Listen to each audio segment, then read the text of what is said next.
Today we're welcoming Dr. Gregory Goss of the Bush School of Government and Public Service of Texas A&M University. For those of you who aren't aware, we have a standing relationship with the Bush School where we have the National Security Affairs Program. It's a certificate program that's been going on since 2008, and including this year, there'll have been about over 60, 68 to be exact, fellows from Livermore who've gone through that program. Dr. Goss has a research focus on international politics in the Middle East, as you can tell from the title of his talk, The New Middle East Cold War. His interest is particularly in the Arabian Peninsula and the Persian Gulf. He has spent a lot of time in the region as well as studying it as a Kuwait Foundation visiting professor of international affairs at the Kennedy School of Government at Harvard, Fulbright Scholar at the American University in Kuwait, research fellow at the King Faisal Center for Islamic Studies and Research in Riyadh, Saudi Arabia, and most recently he was a non-resident senior fellow at the Brookings Doha Center. He has many articles from prestigious journals and has recently, or within the last few years, published a book on international relations of the Persian Gulf. And so I'd like you to welcome Dr. Goss. He'll speak for about 30, 35 minutes and have time for questions. Thanks. Howdy. Any Aggies? Any Aggies out there? Oh, thank you. Gig 'em. There we go. We have an Aggie there. Gig 'em. All right. So that's how we start talks in College Station. We say howdy. Sophisticates out on the West Coast might not appreciate that, but for those of us from College Station, it's also a fabulous way to quiet 300 undergraduates in a big lecture room. You just walk in, you say howdy, they all yell back howdy, and everybody's quiet.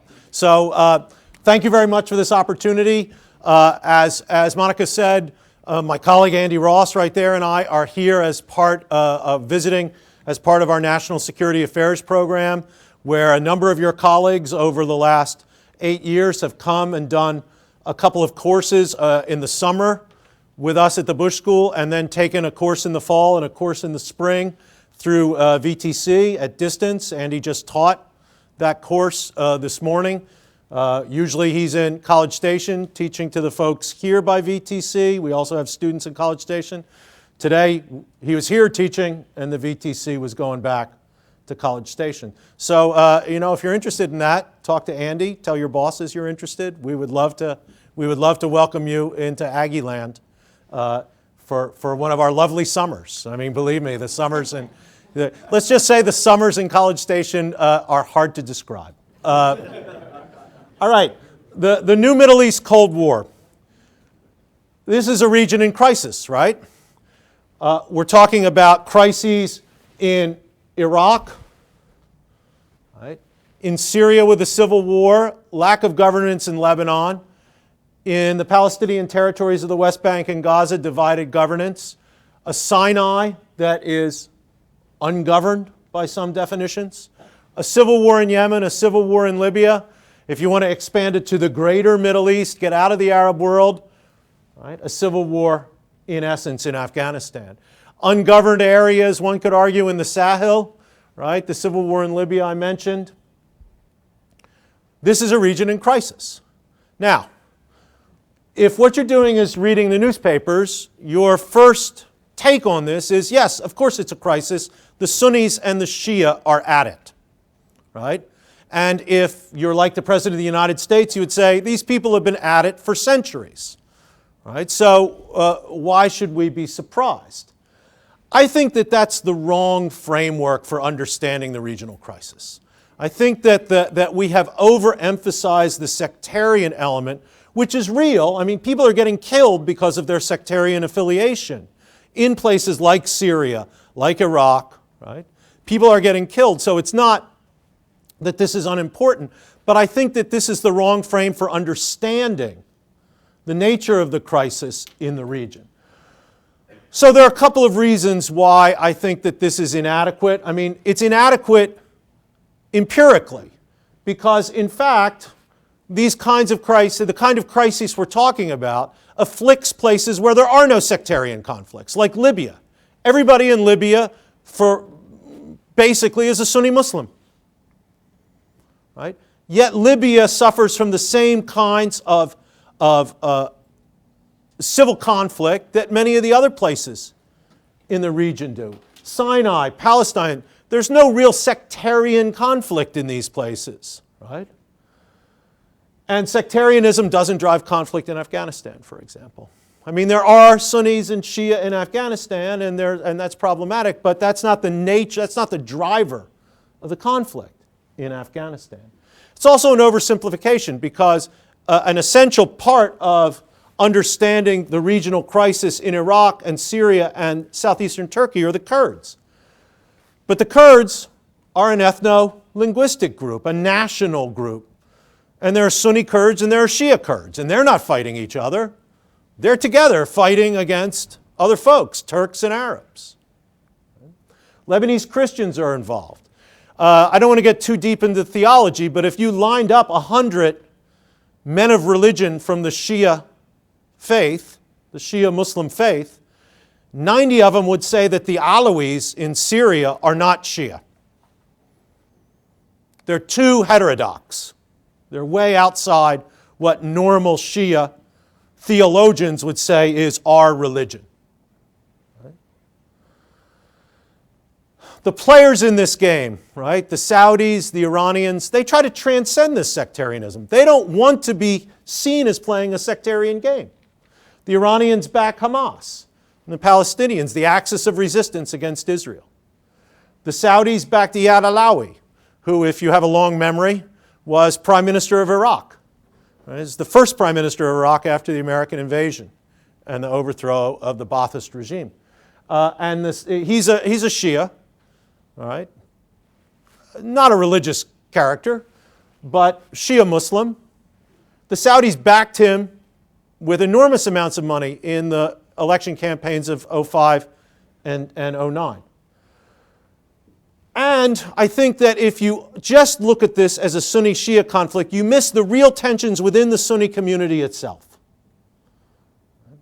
And so I really think that if we think of this as a Sunni-Shia conflict, we're missing more than we're capturing. So what's the alternative? I think we should think of this as a Cold War, right?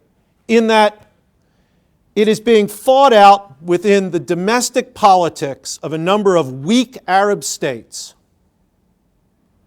The direction of the domestic politics of those weak Arab states, Syria, Iraq, Yemen, Lebanon, to a lesser extent, but still there, Libya.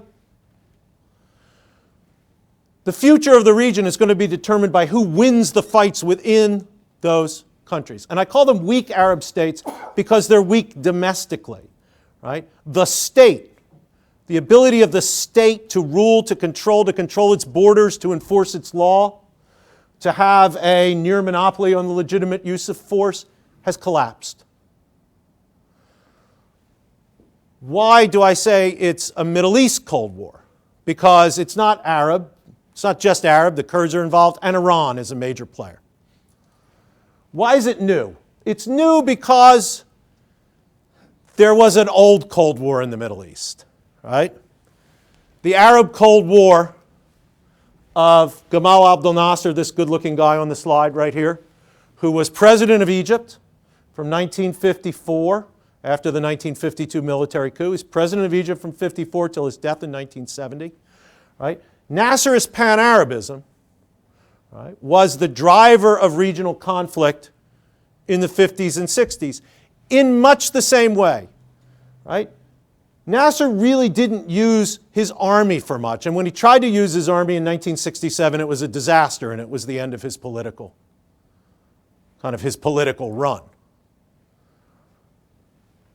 He was able to mobilize support in the politics of Syria, of Iraq, of Jordan, of Lebanon, right, of Yemen, to try to direct the domestic politics of these places. And his opponents at the time, the Saudis, also tried to play into the domestic politics of these places in order to direct their politics their way. Right? Nobody fought anybody until Nasser called out the Israelis in '67 and got his nose bloodied. Right? This wasn't armies fighting armies. This was a Cold War. Plenty of people died, just like plenty of people died in the big Cold War. Right? Plenty of people died, but the Egyptian army didn't fight the Saudi army. Just like right now, the Saudi army and the Iranian army aren't going to fight a conventional war against each other. They are going to play out this balance of power struggle, right, by supporting clients and allies in domestic political struggles in these weak Arab states. You should also note that the guy who wrote The Arab Cold War, which is an essential book, I make all my students read it, was Malcolm Kerr, who would be best known in the Bay Area as Steve Kerr's father. He is the coach of the Dubs. Malcolm Kerr was one of the leading scholars of Middle Eastern politics of his day. He was the president of the American University of Beirut when he was assassinated, probably by Hezbollah, in 1984. When Steve played for the University of Arizona, when they played Arizona State, right? When he was on the foul line, the Arizona State fans used to chant PLO, PLO, PLO, right? He told the press, we like the PLO guys. They guarded our street in Beirut. So Steve Kerr's an interesting guy, not just a basketball player and a basketball coach. The struggle for Syria. To some extent, the new Cold War in the Middle East right now is about a struggle for Syria. During Nasser's time, the Arab Cold War was about a struggle for Syria. And this is the other book that I make all of my students, or I recommend. I make them read the Arab Cold War because it's only 130 pages. The struggle for Syria is an account of Syrian domestic politics from 1949 to 1958, in which it was the snake pit of Arab politics. Everybody was involved. Everybody was trying to get Syrian politics to move in a certain direction. And the guy who won, at least temporarily, was Nasser, when Egypt and Syria united to form the United Arab Republic in 1958. So it's a new Middle East Cold War because we had an old Arab Cold War in the 50s and 60s. Why are these similar? Well, there's not going to be a direct military confrontation between the major antagonists, right? As I said, the Saudi and Iranian armies are not going to fight each other. Just like the Egyptian army didn't fight the Saudi army in the 50s and 60s. That this is played out, this new Cold War is played out in the domestic political systems of weak Arab states. Weak domestically, weak in terms of state-society relations, weak in terms of a central government being able to actually function, providing order, stability, and governance within its borders. And there's more than one conflict axis, and this is one of the reasons why the Sunni Shia framing is inadequate for understanding the politics of the region right now. In the old Arab Cold War, there were progressives versus reactionaries, but also among the progressives there were conflicts. Nasser, the Baathists, Abdul Karim Qasim, if you know your Middle East history, who was leader of Iraq from 58 to 63. Right? Among the progressives there were conflicts. Now, among the Sunnis, in this new Middle East Cold War, there are conflicts. Saudi Arabia declared the Muslim Brotherhood a terrorist organization in 2014. If this were purely a sectarian fight, the Saudis and the Muslim Brotherhood would be together. The Saudis and the Turks have had a very, very difficult time cooperating in this new Middle East Cold War, even though they're both Sunnis, because they have different views of what Islam means for politics. Right? Recep Tayyip Erdogan, the president of Turkey, right, is the leader and perceives himself as the leader of a populist, democratic, Sunni Muslim kind of politics. Needless to say, the Saudis don't think of themselves as either populist or democratic.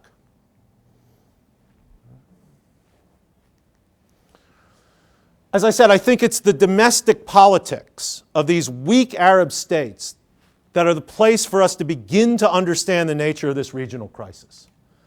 Now, I'm not arguing that the Arab world has always been characterized by strong states, by states that have been able to effectively rule the territory within their borders. Lebanon has always been a weak state, right? kept deliberately weak by the sectarian leaders, Christian and Muslim, who have dominated Lebanese politics. And from 1975, when the Lebanese went at it in a full-scale civil war that lasted into the late 80s and saw interventions by Syria, by Israel, indirect interventions by the great powers, by Libya, by all sorts of other, by Iran. Lebanon has not had an effective central government since 1975. Yemen has always historically been a weak state, just too poor, right, to be able to extract the surplus to build a state that could actually govern Yemen's society. But these are two pretty small and marginal places, right? Two pretty small and marginal places in the Middle East. The thing that makes this current period a new Middle East Cold War was the weakening or collapse of state authority in bigger, more central places, like Iraq. When the United States invaded Iraq in 2003, it faced a weakened state. Let's face it, Saddam Hussein, because of his foreign policy mistakes, was governing a very weak, was sitting on top of very weak central authority, right? Eviscerated by almost 15 years, 13 years of international sanctions, which was unable to control the Kurdish areas in the northern part of his country already because the United States and some of the other big international players had given that Kurdish area protection as a de facto autonomous region. But what the United States did when it went into Iraq in 2003 was, as a matter of policy, destroy what was left of the Iraqi state. Right? Not by accident, but as a matter of policy, we destroyed the Iraqi state. Right? We took the three pillars of the modern authoritarian third world state and destroyed each one of them. The ruling party, we made it illegal. The bureaucracy, we said anybody who belonged to the Ba'ath Party wasn't allowed to have a senior bureaucratic position. But guess what? If you were a competent manager and moving up in the Iraqi bureaucracy under the Ba'ath, you had to be a member of the party. It was like the Soviet Union. So we basically cut, right, the cadre who knew how to run things out. And then, of course, we disbanded the army. Right? So the three legs on which the modern Iraqi authoritarian state rested, we destroyed. Right? In the belief, in the hubris, that we could rebuild it from the ground up easily. What we did was we created a political vacuum, and we see the results. In Palestine, the split between Fatah and Hamas, right, arrested the development of what was going to be, I think, another typical Arab authoritarian state. Right? Under the Palestinian Authority, which was basically Fatah. Then the Arab Spring comes along. Syria and Libya are pushed to civil war by the collapse of the regime in Libya and by the outpouring of protest in Syria that the regime then deals with in an incredibly brutal way and makes what was a national uprising into a sectarian fight. Right? Yemen, a weak state, pushed to civil war. And Egypt, right, which has not collapsed as a state, but represents the tensions within the Sunni world. Right? The picture here kind of encapsulates those differences. Mohamed Morsi, the Muslim Brotherhood figure, elected president of Egypt in 2012. And next to him, his defense minister, General Sisi, who kicked Morsi out in a coup, right, in 2014. As I say in the slide, those were happier days. Look at how happy they are there. They're not smiling. They're not very happy. If you can't see it in the back, they're actually not very happy standing next to each other. But those were certainly happier days. Right? Islamist politics, and if you will, I don't want to say secular politics because nobody thinks that General Sisi is a secularist, but someone who is opposed to the Muslim Brotherhood and who, of course, supported Morsi in office with billions of dollars, the Qataris, who had bet on the Muslim Brotherhood as the future of politics in the region. And who's poured billions, tens of billions of dollars into Sisi's government? The Saudis and the Emiratis, who have opposed the rise of Muslim Brotherhood power. For me, sectarianism is a bottom-up phenomenon, not a top-down one, right? You will see a lot of people, including the President of the United States, I think, say that the Saudis and the Iranians are stoking sectarian hatreds for their own interests.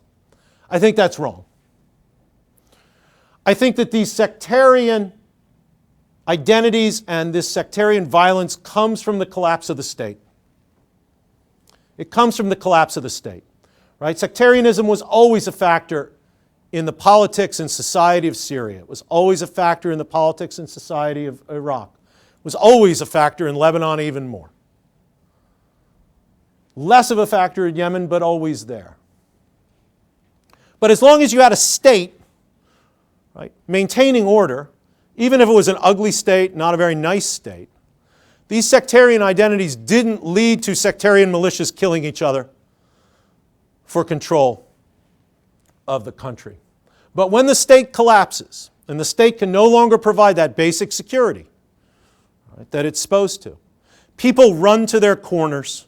People run to the communities where they will be safe, where they will be protected, where their basic needs will be taken care of. And because of the history of Lebanon and Syria and Iraq, those communities tend to be sectarian. Not completely, the Kurds are there in Syria and Iraq, again, ethno-nationalist, right? But because of the particular histories of Iraq and Syria, when the societies divide, they divide along sectarian lines. Not in Libya, where we have an equally brutal and difficult civil war. But in Libya, everybody's a Sunni Muslim. So how does the society divide? Well, it divides regionally. It divides tribally. Right? The key here is that when the state collapses, sub-state identities are going to come to the fore. In some places, they're going to be sectarian. In some places, they're going to be based on other kinds of identities. But you're going to see fights over power, right?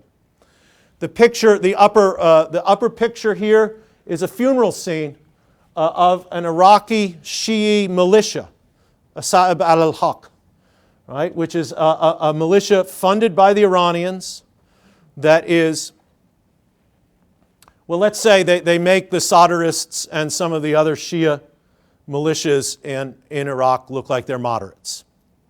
And of course, the picture on the lower right are our friends who govern Raqqa and Mosul right now, right? The Islamic State guys. The interesting thing to me, and I don't want to dwell on this much because it's more of an academic question, but this collapse of state authority, which I see as the cause of the regional crisis, actually represents a reversal of what I think, and I think I can demonstrate, is 20 years of state strengthening in the Arab world, where the state grew in its capacity to control its society. In many ways, ugly, right? An ugly process of building secret police forces, of increasing the security forces, of building huge armies that, couldn't really fight wars but could really put down their own domestic populations. Right? And of course, the role of oil wealth allowed, in many of these places, even the non-oil states who received aid from the oil states, allowed them to build a bigger bureaucracy that took a greater control over the economy of these states. So to me, the big academic question for people like me at some point when I stop being an administrator, I'm head of department now, so all I do is shuffle papers. But anybody out there an administrator? I didn't think that was funny. Didn't think that was funny? Okay, fine. But when I stop shuffling papers, I'd actually like to explore this question of why. Why did these states that seem to be moving, toward a position of greater and greater strength vis-a-vis their societies, why so many of them collapse? And why did some of them collapse and not others? In any event, that's the domestic basis of this new Middle East Cold War. Right? It's not Sunni Shia as much as it is the collapse of central authority. that leads to sub-state identities, in some cases sectarian, but in other cases not, arise, arm, and become more salient in the fight for power. All right. Two states basically have been engaged in this new Middle East Cold War to try to take advantage of this collapse of authority around them, to try to prevent their opponents from taking advantage of this collapse of authority around them. And the one that's done the best so far are the Iranians, right? They're well positioned, the Iranians, to take advantage of the collapse of state authority in places where the Shia community is an important player in local politics. And so that's Iraq, that's Lebanon, to a lesser extent Yemen, and to some extent Syria, right? And in places where the state hasn't collapsed, like the Gulf states and Saudi Arabia, there are Shia minorities, and in Bahrain, a Shia majority, right? That many of these governments, many of these Sunni governments on the south side of the Persian Gulf, think that the Iranians can manipulate, think that the Iranians can control and use in this new Middle East Cold War. So the Iranians, I think, have an advantage here. They have the Shia connections. They have the appeal to anti-Israeli sentiment in the Arab world. They're the one major state in the Middle East now that basically calls for the old-fashioned Nasserist kind of rhetoric against Israel. And they've had the Iranian revolutionary regime has had a strong state-to-state alliance with Syria that dates back to 1980. Right? So they have these connections to Shia groups. They have this connection to the Syrian government, which is Alawi in a sociological sense, and has looked to Iran for support for a long time. I would argue, and this is an aside, again, I don't want to get into the weeds here, but I think the Syrian-Iranian alliance had absolutely nothing to do with sectarianism. Nothing. They had common enemies. They both hated Saddam Hussein and they both hated the Israelis. Right? The Iranians were willing to sit by while Hafez al-Assad, Bashar al-Assad's father, who was equally brutal, right, massacred all sorts of people in the late 70s and early 80s. Islamists, the kinds of people that the Iranian revolutionary regime said they liked in order to stay in power. I think the Syrian-Iranian alliance was all about balance of power politics and very little about sectarianism. Now, right, that sectarian element has arisen more in Syrian politics with the Alawis. And the Iranians are afraid that if the regime falls in Syria, A, they lose their connection to Lebanon and Hezbollah, and B, right, it'll be replaced by, the Syrian regime will be replaced by what they see as a dangerous Salafi Sunni regime, maybe ISIS, maybe Al-Qaeda, maybe somebody that the Saudis like, but the Iranians would equally dislike with ISIS and Al-Qaeda. And so we can talk about sectarianism there, but I really don't think that's the driver. So the Iranians are well positioned to take advantage of the collapse of authority in Iraq, in Syria, in Lebanon, to a less extent in Yemen. They have money. They have loyal allies, like Hezbollah, and that's the picture here is a Hezbollah military parade. Right? Groups that are committed to the Iranians ideologically and organizationally, that we have now seen the Iranians can deploy outside of the borders of the countries in which they were founded in order to further Iranian geopolitical interests. So you have Hezbollah fighting in Syria for the Assad regime. You have Asa'ib al-Haq and some of the other Shia Iraqi militias fighting in Syria, right, for the Assad regime. And the Iranians have their own forces, the Quds forces, that they can deploy, right, in small numbers but strategically into fights to aid their allies and clients, to train them. They can use their own people. Right? Just to go back, I should have pointed out this guy's picture. All right, that's General Qasem Soleimani, who's the head of the Quds Force. You ask people in the Arab world about General Soleimani these days, they'll say he's everywhere.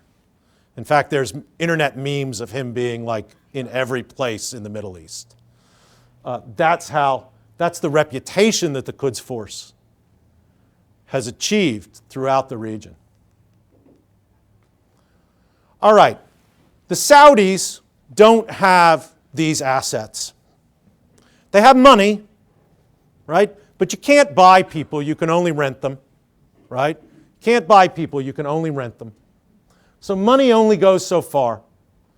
What the Saudis lack is their own forces to do what the Quds Force does. That's to some extent why this intervention in Yemen that they and the Emiratis have started just a couple of months ago, just in late 2015, is so new.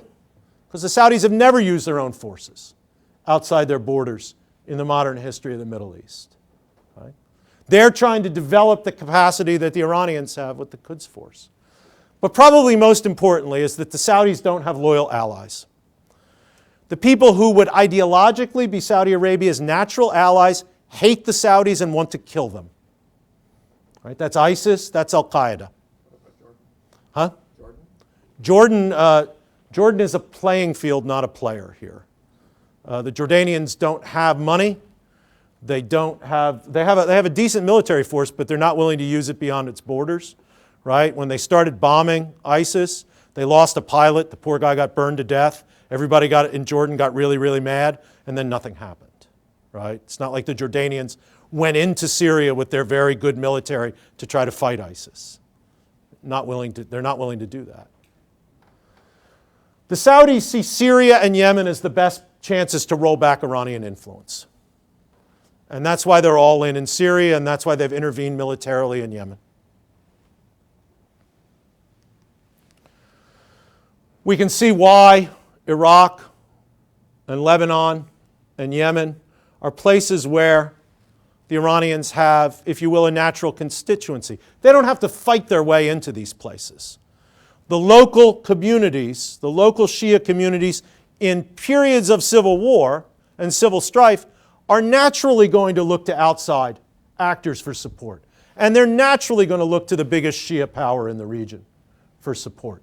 Right? The Iranians don't have to push their way into Lebanon, push their way into Iraq. They're invited in by local actors who want Iranian money, military support, and diplomatic support. And here we've got, going clockwise from the bottom right, the Iranian Alliance. Bashar al-Assad, the former Iraqi Prime Minister Nouri al-Maliki, Hassan Nasrallah, the head of Hezbollah in Lebanon, and the one Sunni in the picture, Khalid Mish'al of Hamas. Right? In each of these pictures you see a white bearded gentleman with a black turban. Extra points if anybody knows who that is. That's Khamenei, right? That's Ayatollah Khamenei, the supreme leader of the Islamic Republic of Iran, meeting with his allies.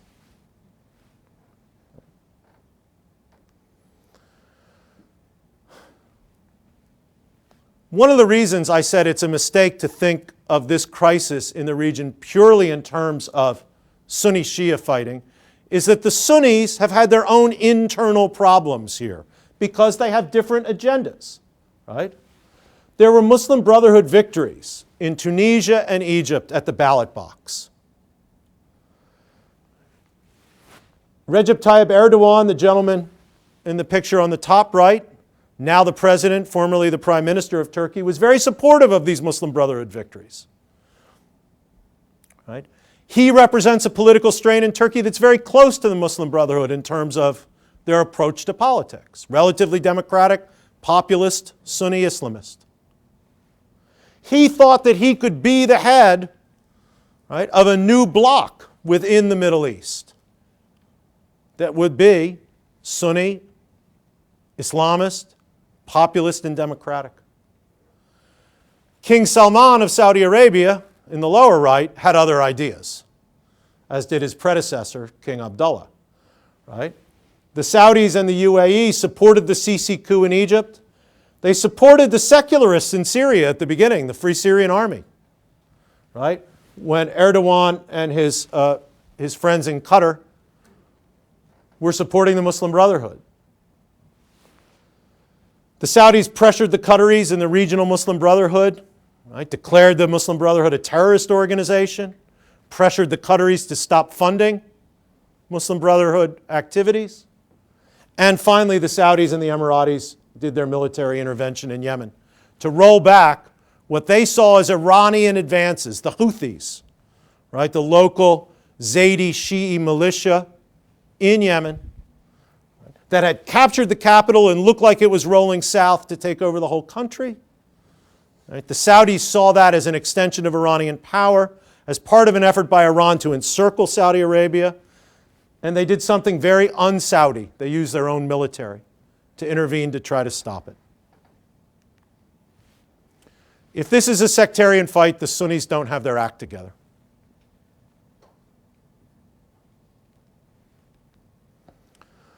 All right, so where's the U.S. in all of this? Well, if you buy what I'm selling so far, the